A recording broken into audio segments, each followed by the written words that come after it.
Let's open our Bibles tonight to the book of Psalms 91. The name of the message is Under the Shadow of the Almighty. But you could also call it Evidence of Our Love for Christ. Evidence of our love for Christ. This morning I was talking about the woman who, Mary Magdalene, who took the alabaster box and broke it open and poured it over Jesus, weeping, stood behind him, fell to her knees and began to wipe his feet with her hair. Now, to Simon, who was a Pharisee and who had been a leper, it was embarrassing for him.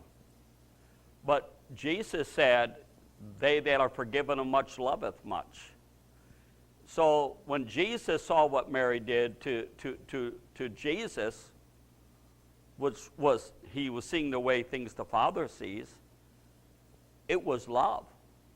That was love speaking. That was love acting. That was love operating. That was devotion. That was gratitude. That was thankfulness. That was praise. That was worship to Jesus, which means that it was to the Father. To Simon, it was foolishness. But now, how did Jesus see Simon then? I mean, there are so many different directions we could go in this thing, but how did the Father see Simon? He's seen that Simon had a problem. Simon didn't love Jesus. He didn't appreciate him. He wasn't thankful. Now, Simon, who was a Pharisee, but also he was the one in the Gospel of Mark, chapter 14. He had been a leopard, which was a declaration of death. And yet, when Jesus came to his house, he didn't wash his feet. He didn't anoint him with oil. You know, that scares me, being cold and hard-hearted. You know, it's to the Father and to Jesus, the woman was love.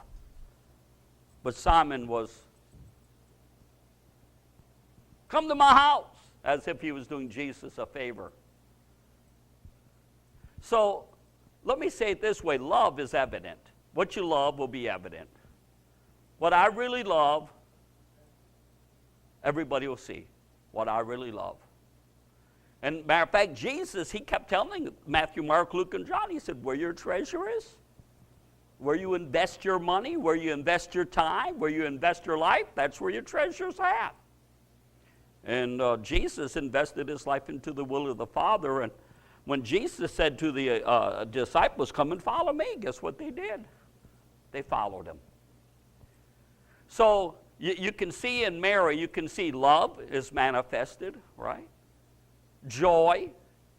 You know, we talk about the fruits of the Spirit: love, joy, peace, long-suffering, gentleness, goodness, faith, which actually in the Greek is faithfulness, commitment, meekness, right, and self-control. That's the evidence of the life of God in us. That's the evidence of Jesus in us. Now, Jesus was 100%. I said here a couple of weeks ago, 1,000%. Stephen said, "There ain't no such thing, Dad." I said, "Well, he's 1,000%. 1,000% love, joy, peace. The greatest deception there is, which concerns me, is self-deception. I can deceive myself into thinking I'm right with God. How do I know if I'm right with God? I got to look at where I'm pouring my life, pouring my time, pouring my energy, pouring whatever, how I respond. Is love manifested in me? Do I have joy unspeakable and full of glory? Am I operating in peace that passes understanding? And is the goodness of God being manifested in me?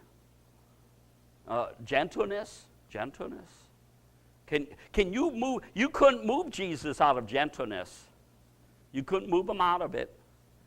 You couldn't get him out of not being gentle.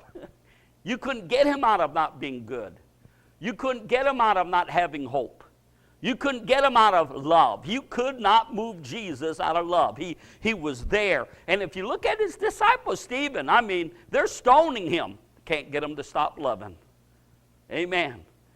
See, if I'm really rooted and grounded in Christ, Mary says, rooted and grounded in love, then, the height, the depth, the width, the length, the love of Christ, the fullness of God, I mean, you can't get me out of being faithful to God. Weather ain't going to stop me. Financial difficulties ain't going to stop me. Hardship ain't going to stop me. People's opinions ain't going to stop me. What you do to me shouldn't stop me if I'm really grounded. If the fruit of the Spirit is really in me being developed and matured, you shouldn't be able to self-control. I think that's one of the difficult ones in the day and age we live in is temperance. Crucify the flesh, mortify the flesh. Jesus said perilous days, we're in them. But that woman, wow, you could see the love of God manifested in her. Love for Jesus, passion for Jesus, longing for Jesus. I'm talking about in a godly way. I mean, faithful, committed to Jesus. I mean, she was down there before the sun rose on the resurrection morning, and when the body wasn't there, she runs back to Peter and John and the disciples. They've taken my Lord. They've taken his body, and they run down there, and of course he's been raised from the dead. And then as they're going back to tell the disciples, yep, somebody took the body of Jesus, here comes Mary again.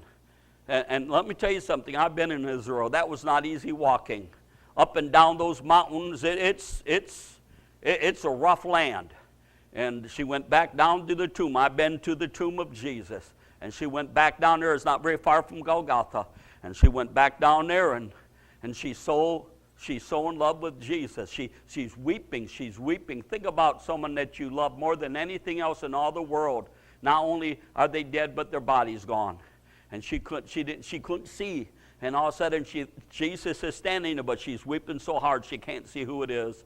And she thinks he's a gardener. I said, where have you taken my Lord? And he says, Mary. And she looks up, and she finally sees him. What does she do? Without thinking, say without thinking. See, that's how we ought to be with our worship. That's how we ought to be with our giving. That's how we ought to be with our prayer time. That's how we ought to be with our witnessing, without thinking.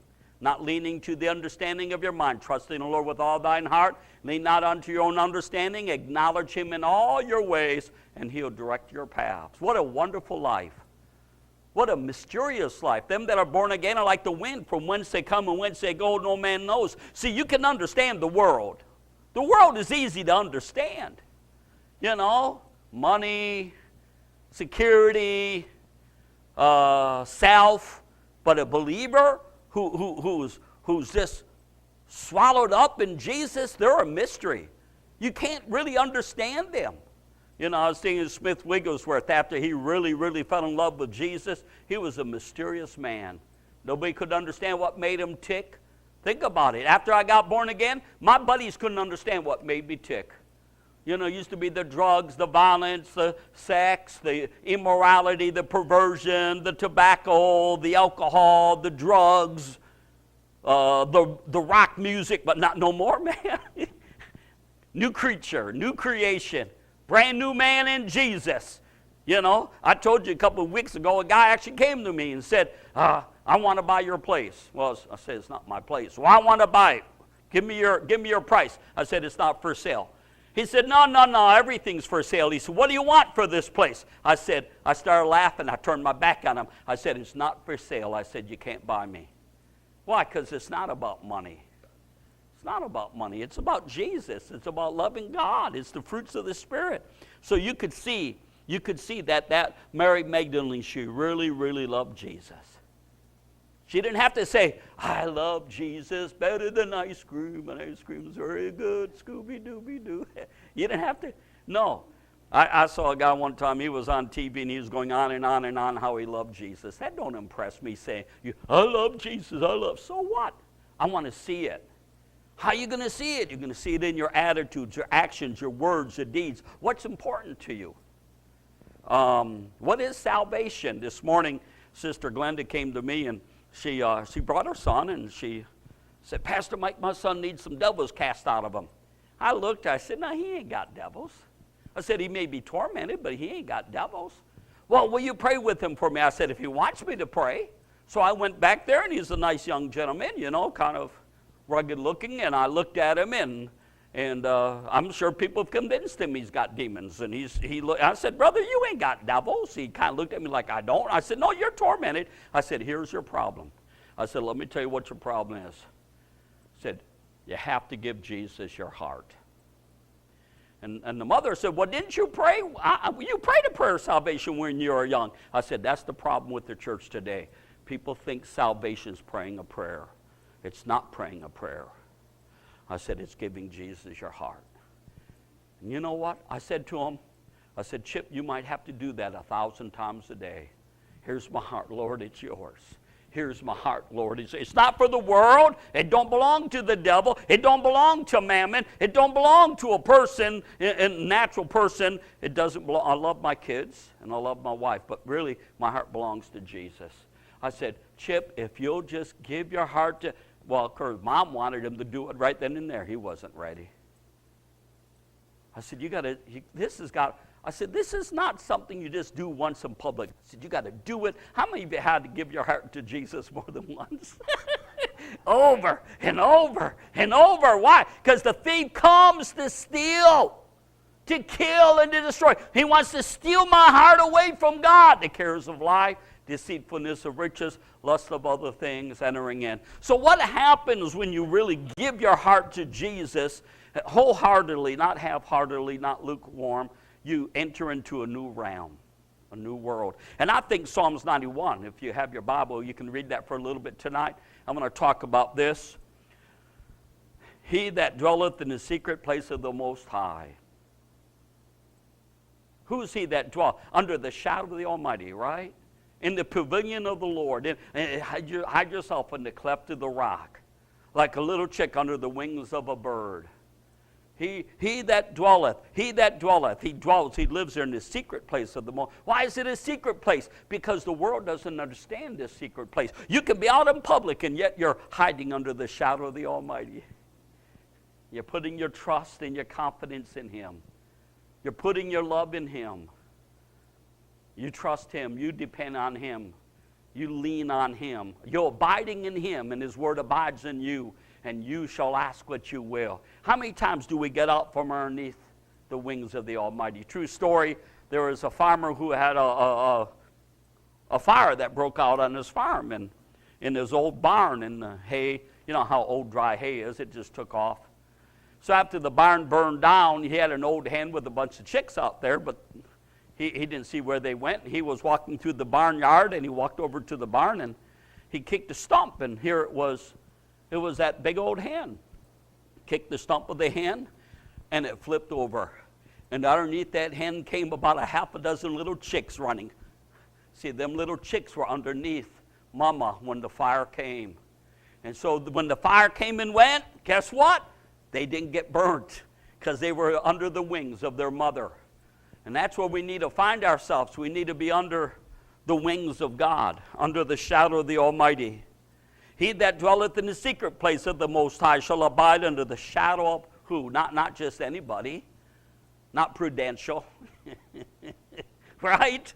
Under not Farmers Insurance or Geico. You can't make a Geico commercial with this. Under the wings of the Almighty, Almighty God, the I am that I am. I will say, now listen, here's the heart, here's the heart, here's the heart of this person who wrote this. I will say of the Lord, He's my refuge and my fortress. Oh, my protection, my refuge, my fortress. I'm living in a wicked world, and the fiery darts of the wicked are coming every which direction, but I'm dwelling under the shadow of the Almighty. I will say of the Lord, He is my refuge, my fortress. He is my insurance. He's my trust. He's my confidence. My God, in Him will I trust. My God, in Him will I trust. Surely He shall deliver me from the snare of the fowler, the snare, the trap, the entrapment of the devil, the deceptions, the lies. He will, because I've made Him my trust. And from the noisome pestilence. He shall cover thee with His feathers, and under His wings. Well, how many know that the wing is like your arm? Under the arms next to your heart. For in words He's saying, I'm gonna stay close to the heart of God. You know, we've been talking the last couple of weeks about having a heart after God. A heart after God, not a heart for the world, not a heart for pleasures. And I know the devil's trying to entice us. I know our flesh needs to be crucified every day. I have to die daily. My flesh, I know there's some teach you that when you got born again, your flesh died, and they've been deceived. Your flesh did not die. It's still alive. It's still kicking into the day you get out of here. That's why Paul said, unless I preach to others and I myself become a castaway, I beat my body black and blue. Hey, it's not talking about it in a physical sense, but you got to jerk the slack out of yourself. You know, a lot of people want to jerk the slack out of other people. No, jerk the slack out of you. I know one day I was in prayer years ago, and the Lord said this to me, because I was trying to make my wife live right and do right and spend right. You know, and the Lord said, he said, son, leave her alone.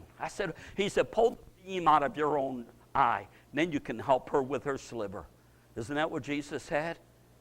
The minute you got your focus on someone else, I ain't got my focus. I got my focus on Jesus, and I'm dealing with Mike Yeager.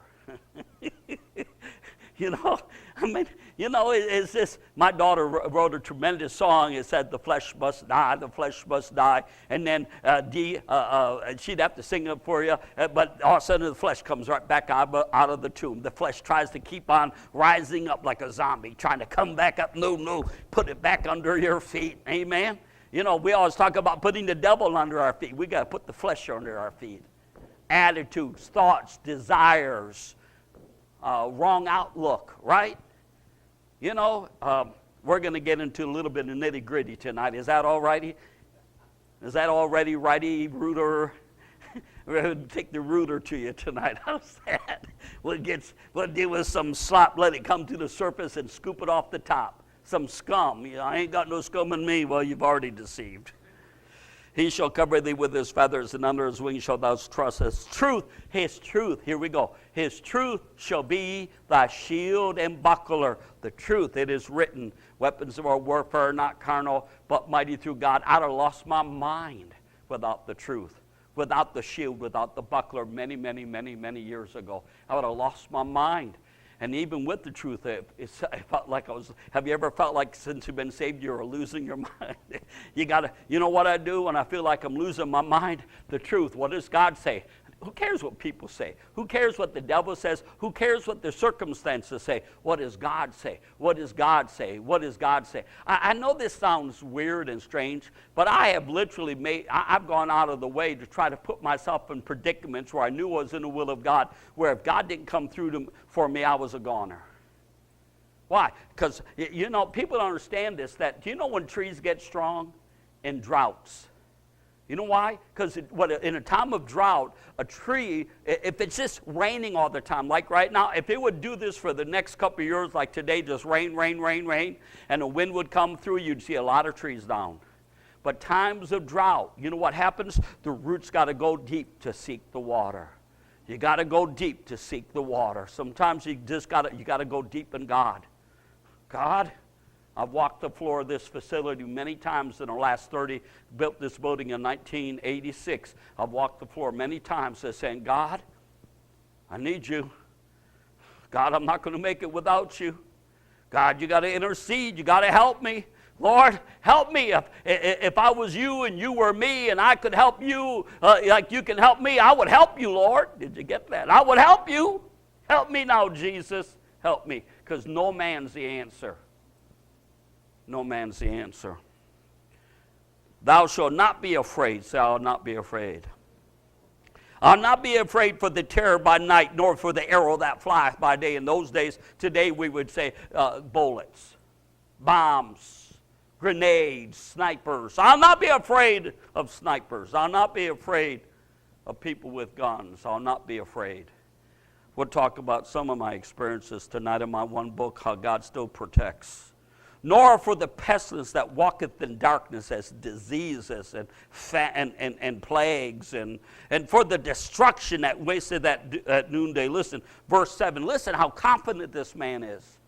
He's so confident. He's so bold. You might think it was arrogance, but remember now, his confidence is not in himself. It's in God. It's in God. My confidence in God, Paul said, we are those who have no confidence in the flesh. Our confidence is in God. He's going to see me through this mess. A lot of times our mess is caused by our own stupidity, isn't it? But doesn't he still help us? Has God ever helped you in your own stupidity? Nor for the pestilence that walketh in darkness, nor for the destruction that wasteth at noonday. 1,000 shall fall at thy side. How many? 1,000 will fall at thy side, and 10,000 at thy right hand, but it's not going to come nigh thee. Now, we're talking about somebody who's abiding under the shadow of the Almighty. He's not just big words, just talk. He's doing it. See, that's where I want to live. Man, I want to live in that place. I've lived in there many times. But I want to live under the shadow of the Almighty. Draw nigh to God, and He'll draw nigh to you. Cleanse your hands, you sinners.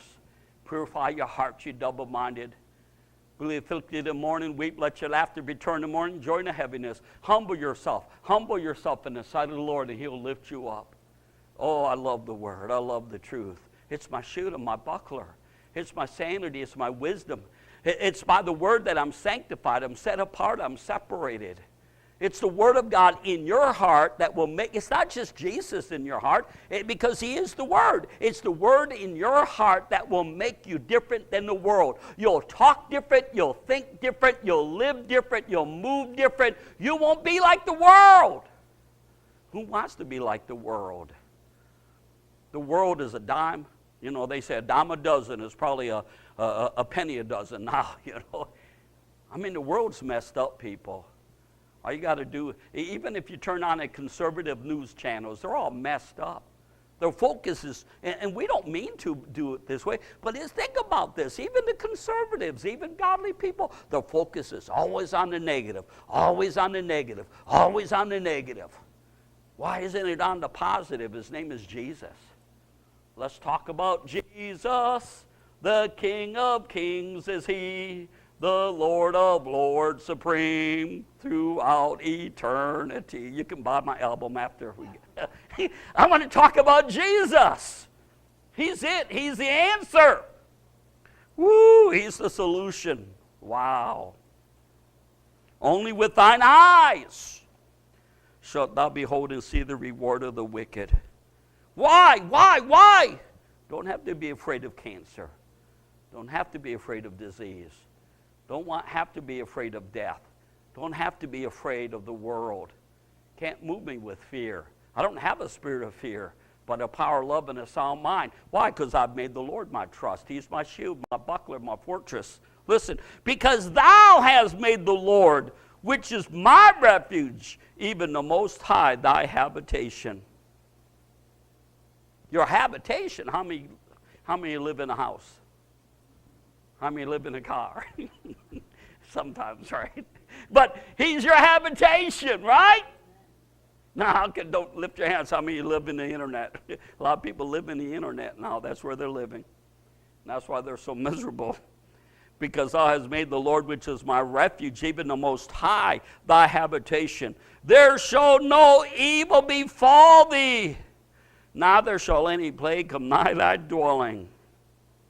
For He shall give His angels charge over thee to keep thee in all thy ways. They shall bear thee up in their hands, lest thou dash thy foot against a stone. I remember back in about 2014, my wife and I, we were broadcasting by satellite. We had our own network. We still do, but now it's all by Roku box and modern technology. And we went up to Kathy's mom's house in Cassville. You've been up there, Nancy. And we installed a small dish network where she could watch us, plus also she could watch other Christian programming. Kathy and I were coming home, and we're in the will of God now. We're abiding under the shadow of the Almighty. Everything we're doing is we're really striving to live for Jesus. Now, realize I'm not striving to live for Jesus because I'm afraid if I don't, the devil's going to get me. I love him. And so we're coming home, and I come around a sharp curve on 522. I could take you there. And as I did, there was this big old logging truck coming around faster than what he should have. He had a full load of logs, and because he was going so fast, I saw something that was swinging out of the back of his big logging truck. I am convinced to this day it was a big old chain that had come loose, and probably had a big old buckle on it, and there was no way I could avoid it. And as he came around that corner, whatever it was, headed right for our windshield in Kathy's little Prius. And right before it hit us, there was a big, like a white cloud. It looked like actually feathers that appeared on our windshield. I am not lying. Kathy saw it coming, and so it wouldn't have helped her. She put her arms up like this to protect herself, right? And then whatever it was hit us. And the whole car boomed. And the whole car shook. I'm not exaggerating. It was boom! And the whole car felt like it was going to flip over. Just, and then it was over. And it was a white cloud, a white feathers, a glory cloud. And then it disappeared. It was so hard and so strong that I pulled off the road, and Kathy and I looked at each other, and we're sitting there speechless. What was that? What was that? I said, baby doll. I said, that was a logging chain headed for us. I said, an angel of the Lord got between us and a logging chain. That's what happened. I said, it would have taken off the top of our car, and we would have been in a newspaper. Pastor and wife cut in half, closed casket funerals, logging chain from logging truck, cut him in half.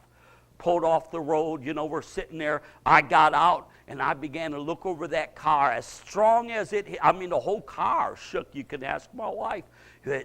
Not one mark on our car. The angels of the Lord will be given charge over them. They'll not dash one foot against a rock. Supernatural protection. But you know what? How many other Christians would have been dead in that accident? I'm not saying they want to go to heaven. I'm not saying that. But what was it? We were abiding under the shadow of the Almighty. Up against the heart of Jesus. They shall bear thee up in their hands, lest thou dash thy foot against a stone. Thou shalt tread upon the lion and the adder. The young lion and the dragon shall thou trample under feet. Why? Listen to this, verse 14. Wow. Say wow. Listen to verse 14. Because he has set his love upon me. What do you mean, set his love upon? He set his heart. For years I had a target up here. You could, like an arrow, you could aim for the heart of it. And it's this: love God with all of your heart, soul, mind, strength, and being. That's where you set your heart. Beloved, that's the compass of your life. That's the GPS. I'm going to set and every time you allow the world, the flesh of the devil to get your compass messed up, because there's things that will upset the magnetic flow of a compass. You got to get true north. If you have another magnet next to it or something, you got to move it away, and you got to get your focus on Jesus no matter where you're at. No matter where you're at in your walk with God, and geographically, emotionally, physically, financially, get your eyes on Jesus, like Peter, who walked on the water.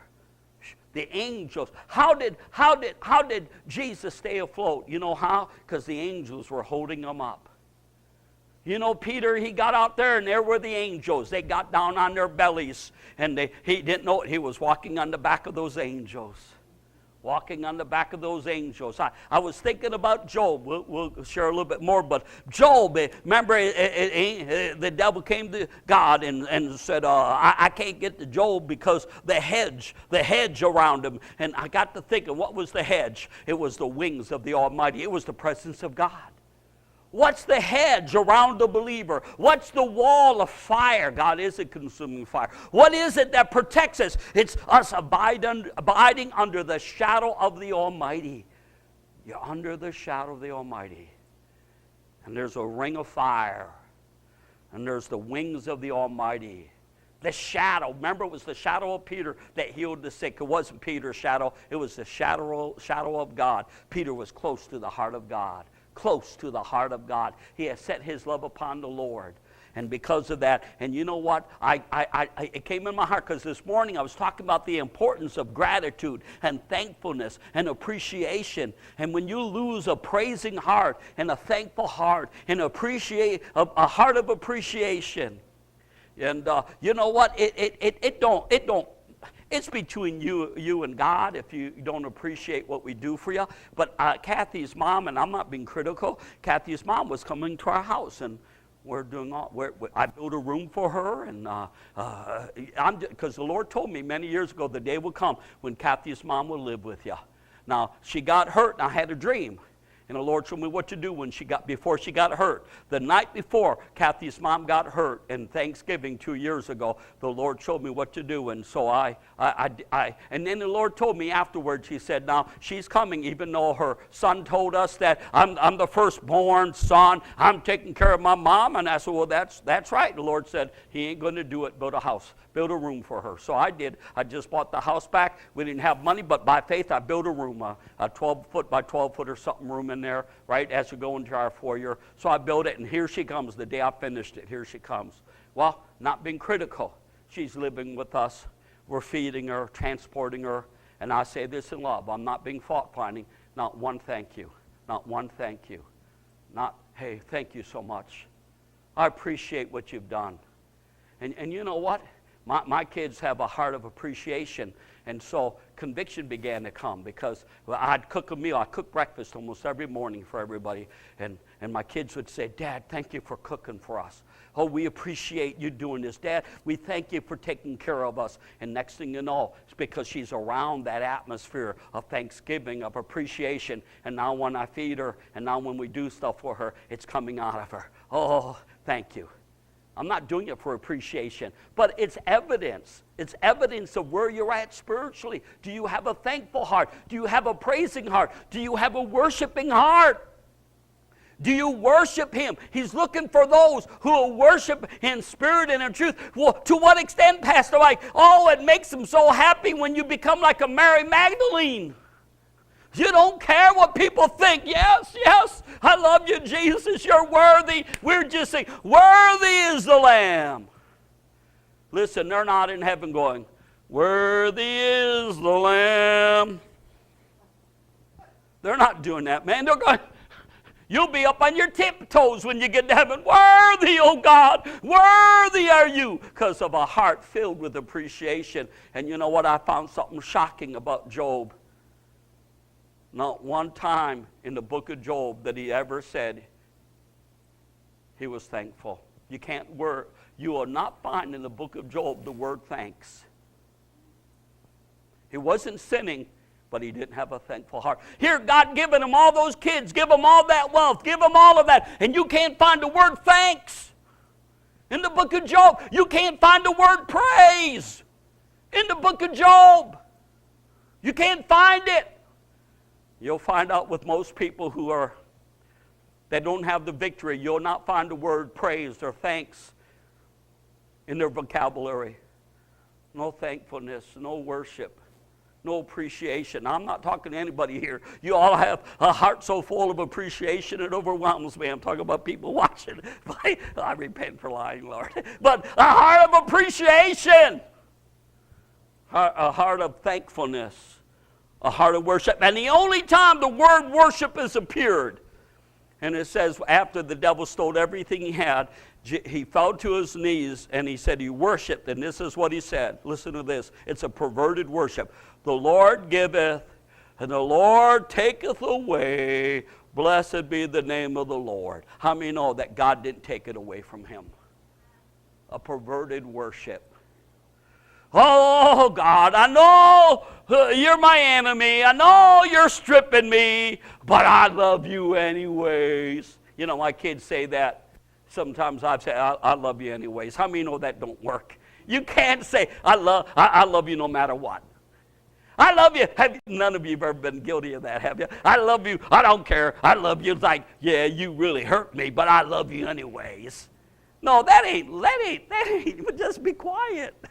Pastor Mike, just shut up.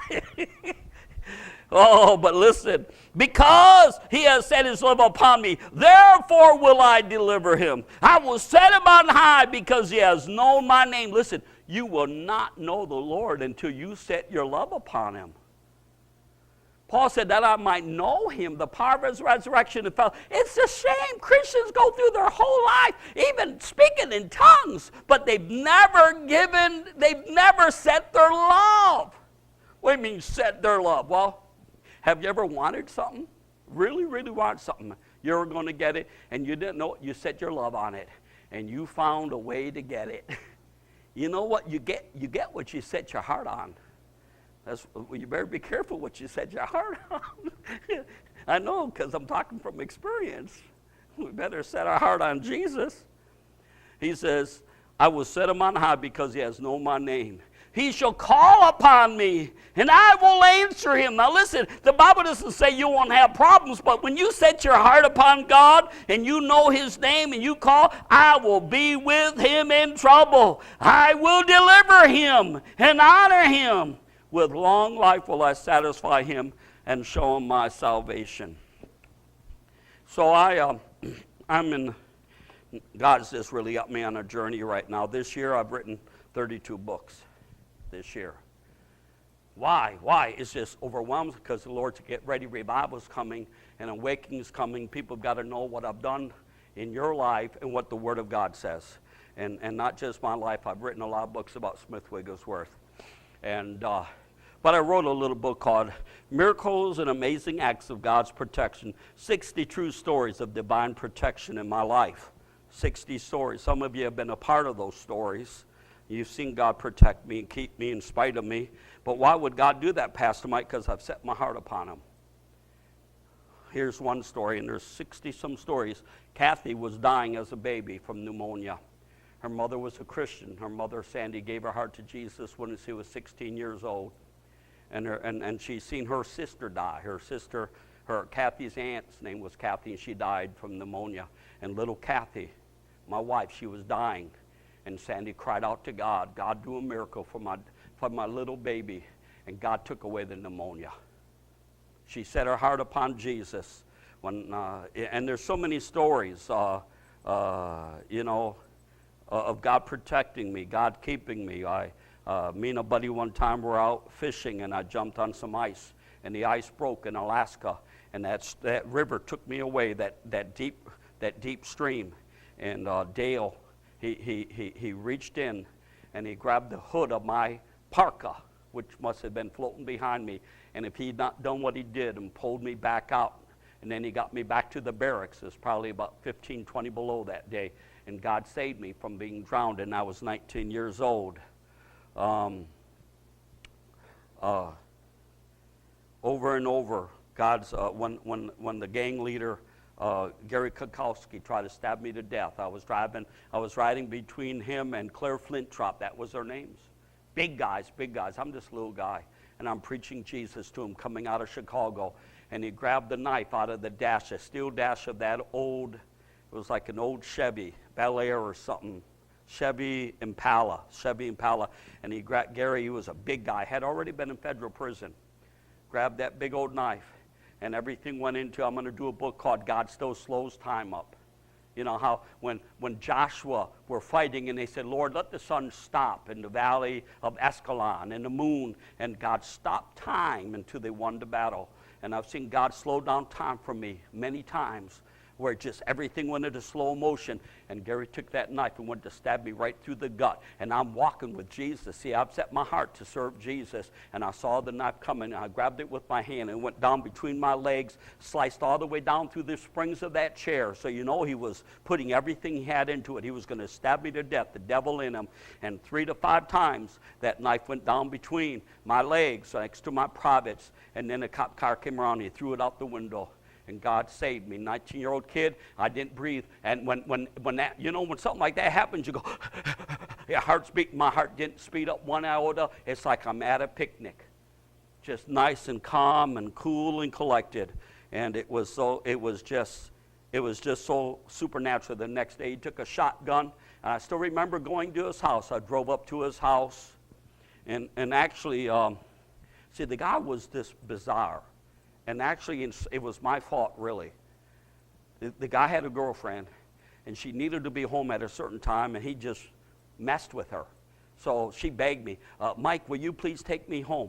My parents are going to have a fit. I got to be home. And I said, come on, get in the car. So I took her home, and I came back to Gary's house. And he had a 12-gauge shotgun lying up against the next to the door. And I don't know if he had duck duck in there, duck pellets, or if he had a deer slug. But as I'm walking up from me to Sandy, he took that 12-gauge shotgun. He aimed it at my belly, and he shot me. Boom! Shot me. Nothing happened. I mean, he shot me, went off. I can't tell you what happened. I walked up and took the gun out of his hand and set it up against, and he just stood there and he stared at me. He stared at me. Divine protection. Over and over and over and over. And it's not me. It was God that protected me. In the Bering Sea, when I was working on fishing boats, one of the boats got into trouble, the hydraulic system went out, and all the nets got so full of salmon they were going to lose their net and all of the fish, and their season would be done. So my captain pulled up rough seas in the Bering Sea, and that's cold, cold water. You get hypothermia real quick. And I jumped from his boat to the other guy's boat, and we had to pull it all in by hand, me, him, and this other guy, usually just 2 men to a boat. And I got it all in, and I was so tired, and I was so weak, and my legs were like rubber, like spaghetti, and all of a sudden he pulled up as close as he could, and I went to jump between our boat and his boat, and I fell in between the two boats, and the waves are overwhelming me. I ain't got a life jacket on. And I'm down there in the Bering Sea, and the boats are colliding, and I'm crying, Jesus! Well, the boat I jumped from, they pulled me out, and I jumped again, and I missed again the second time. And now I'm in the brink the second time, It looks like I'm a goner. I should be drowning. I mean, any minute it could be that a shark's going to grab me. Something's going to get me. And the second time they pulled, and the third time I jumped, I made it. That was God's divine protection. God's divine hand upon my life over and over and over. And then I lived with the Yupik Indians, and I got them mad, and I went to push their boat off of a bank, and I was up, and grizzly bears everywhere. And I'm so glad that time they got me really peeved. If I would have had my .357 Magnum pistol, it was in the boat, or if I would have had my .270, I might have popped a couple holes in the boat, About three Yupik Indians, and they took off and they left me behind. And I'm walking, and all the grizzlies are around me. And then where I was at, those grizzlies will eat you. But God kept the grizzlies away from me. And they came back, and they finally got me. On and on and on. Yupik Indians tried to steam me to death. On and on and on. Just over and over and over. How's that, Pastor Mike? Over 60 stories in that book of divine protection, of what I've experienced. Why? Because he says, he sets his heart upon me. He sets his heart upon, he set his love. He set his love. Set your love on Jesus. You want to really experience God? See, people are trying to get stuff from God. That's the wrong thing to do. Just give him your heart. It's amazing, because when my wife said I do, she had no idea what she was saying I do to. She had no idea. None. I didn't have anything to offer. I was so financially broke that I couldn't even buy the wedding bands. She bought them. No security, no nothing. We're headed off to Rhema. How much money you got? A husband-to-be? Nothing. You ain't got no money. I say, you ain't got no money. We're just getting in my pickup truck, and they've accepted me, and they accepted her. It was supernatural, and we're headed off to Rhema. Have to believe God. And actually what happened, I asked the people at our wedding, just don't give me no presents, because we ain't got nowhere to put them. Just give us money. And I think about $400 or $500 came in, maybe not that much. And we got in my old F250 Ford pickup with a 429 Merc engine that I took out of a car. Even dropped the transmission in it, brother. I mean, it was low gear. I was getting 4 miles to the gallon. Oklahoma was a long way to go. And here we are, and I did have sight pipes on it. I had headers on it, so it sounded like a roaring beast, but it had a lot of torque, but it didn't have a lot of speed, Probably max speed was 60 miles an hour, and then I was probably hitting probably close to 3,000 RPM, to get it up to 60 miles an hour. And off to Rhema we go with no money. But she went with me. A woman of faith. Slept in the back underneath the cab I had on the pickup truck. Slept in the pickup. And where are we going to sleep? My new husband, don't know. God will take care of us, even in those days. Where are you going to get money? Don't know. We'll get some jobs. Ended up working for McDonald's together. really happened. We'll close with this. So I'm just working at McDonald's. I'm not a chef or nothing. But everything I did for the Lord, and we worked together. That was the agreement with McDonald's. They broke it one day. I told them when they hired us, I said, listen, we only got one vehicle. We both are going to Bible school. I said, as long as you hire us with this understanding, me and my wife, whenever you call us up, we come together. It's together. I said, the day you call me up and you don't want both of us, that's the day we quit. I told them that. You know, I'm only 22 years old. I need the money. I had $700 more worth of bills than I had money coming in a month working at McDonald's. So one day they called me up. And they said, hey, Mike. I said, yeah. Send your wife in. I said, say again. Send your wife in. I said, well, listen, we'll be back next week to pick up our check. What? I said, I told you that me and my wife work together. And if you called any of us, if we called either one of us up without us together, I said, because we need the money, and that's why you hired us. That's the only reason I agreed to work for you guys. I said, because we needed 2 paychecks. I said, I told you the day you called me, and you wanted just one of us, that's it, we're done. Oh, well, hold on. I said, nope, God bless. I said, I'll be by to pick up the checks, and I hung up the phone, and we quit. You know what God did then? See, I'm not moved by a spirit of fear. God opened the door up and I made twice as much money as the janitor, and that way Kathy could stay home in the apartment. And I started working. But I remember one day I'm at McDonald's, and the chef didn't show up. It's close to noontime. The chef didn't show up, and they said, Mike, the guy came to me, he said, Mike, you're going to have to cook the hamburgers. You're going to have to make the fish sandwiches. You're going to, have you ever done this before? I said, no, never been a chef. I said, but it's okay. He said, what do you mean it'll be okay? I said, listen to me. Because he didn't know something. I was going to pray and ask God to give me a divine download. 22 years old, a divine download. So I got into the kitchen, and I'm still, great big old griddles and everything else, and I looked to heaven, and I said, now, Father, I said, whatever I do it as unto you.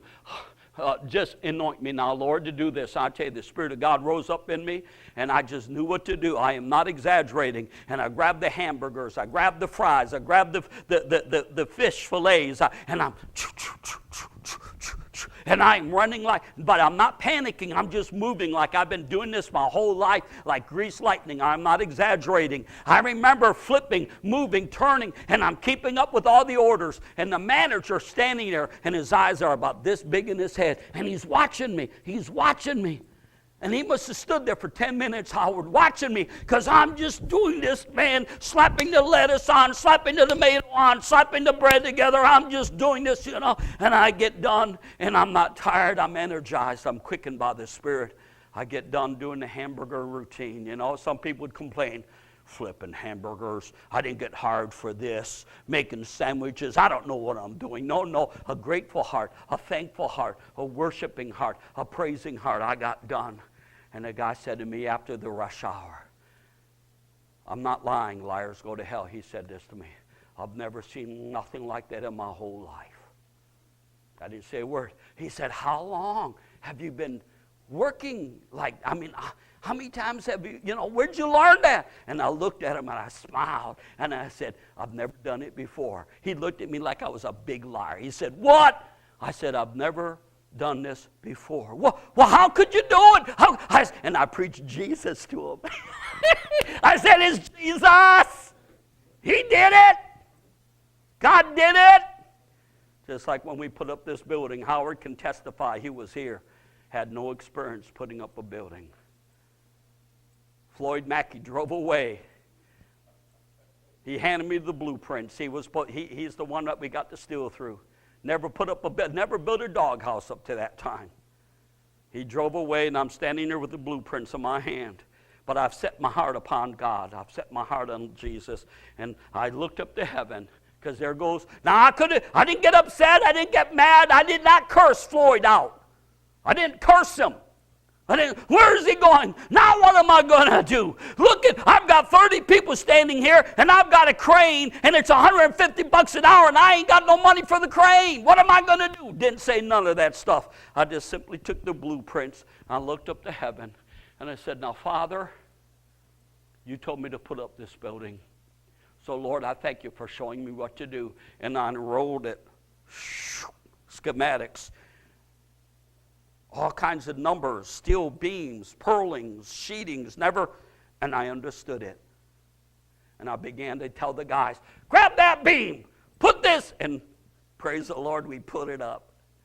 Give the Lord a hand clap and a shout. Okay, you can stop recording. And it didn't fall yet. It's only been 36 years, or 33 years ago, 1986. How can this be, Pastor Mike? Psalms 91.